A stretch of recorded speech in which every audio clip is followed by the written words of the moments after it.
Tout d'abord, il faut souligner que nous sommes une organisation internationale non gouvernementale.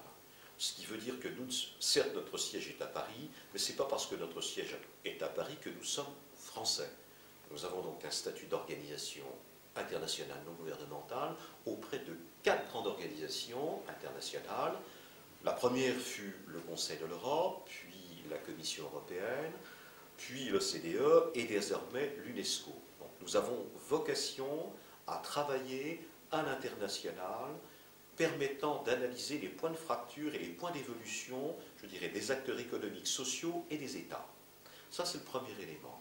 Nous représentons près de 40 nationalités au sein de notre organisation. Nous possédons un certain nombre de délégations et nous avons ouvert dernièrement un bureau à Abidjan afin de développer ce qui nous paraissait extrêmement important, une politique de complémentarité, de rayonnement entre l'Europe et l'Afrique subsaharienne. L'ouverture d'un bureau à Alger, je dirais, nous sommes totalement ouverts quant à cette démarche. Mais cette démarche ne pourra, comment dire, avancer que si elle émane de personnalités membres du CEPS algérienne et qui souhaiteraient prendre l'initiative de ceci. Nous avons cette volonté, je dirais, de rassembler et d'unir des hommes de talent sans dominium. Tout ce que nous faisons à l'international, que ce soit en Grande-Bretagne, que ce soit en Belgique, que ce soit en Côte d'Ivoire ou dans différents pays, a toujours été établi sur la base un membre du CEPS ou des membres du CEPS de nationalités différentes décident de s'autosaisir de sujets. On est allé plus loin à Abidjan, nous pourrions aller plus loin à Alger et en Algérie, tout dépend effectivement de ce que souhaitent nos membres. Là, nous sommes dans le respect des cultures, sachant que s'il y avait création d'un bureau à Alger, il serait fait en étroite collaboration avec le siège, puisque, vous l'avez compris, un bureau à Alger ne serait qu'une délégation, c'est-à-dire qu'il aurait un statut presque d'ambassade. Nous sommes une organisation internationale non gouvernementale, il aurait donc une stature tout de suite, de facto, internationale. Tout ce que nous faisons à l'extérieur se situe tout de suite dans un cadre international.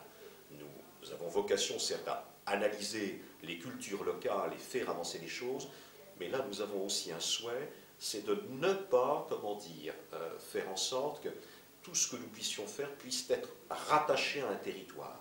Il a vocation à prendre en compte la singularité des cultures, mais nous ne souhaitons pas que ces bureaux, ces délégations puissent être rivés et accolés.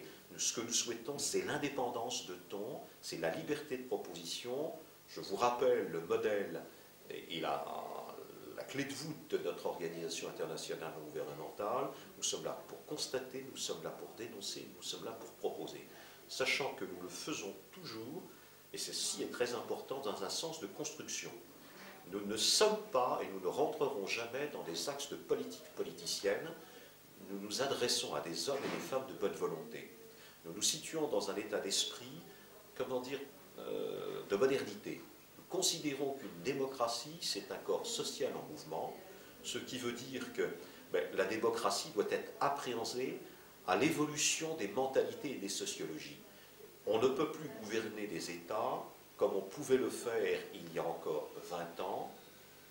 Les éléments que nous avons de modernité, que ce soit les téléphones portables, que ce soit les paraboles notamment permettant de capter une multiplicité de chaînes, l'Internet, offre désormais des schémas de connaissances, mais aussi des outils de pouvoir, comment dire, communiquer par communauté, de pouvoir échanger. Nous nous situons dans ce cadre-ci. Gouverner nécessite désormais le fait de prendre plus en compte la société civile. Nous sommes l'incarnation de cette société civile organisée, c'est-à-dire des hommes et des femmes de bonne volonté qui souhaitent apporter leur contribution au débat. Alors, nous considérons que apporter et éclairer, comment dire, ceux qui incarnent la représentation politique est une ambition. Nous avons vocation, je dirais, à faire ceci, mais de même, nous avons vocation à accompagner la réflexion des industriels qui sont parprenants. Le monde économique fait partie de cette réalité, donc nous avons vocation à accompagner le monde de l'éducation, le monde industriel, le monde financier et le monde politique.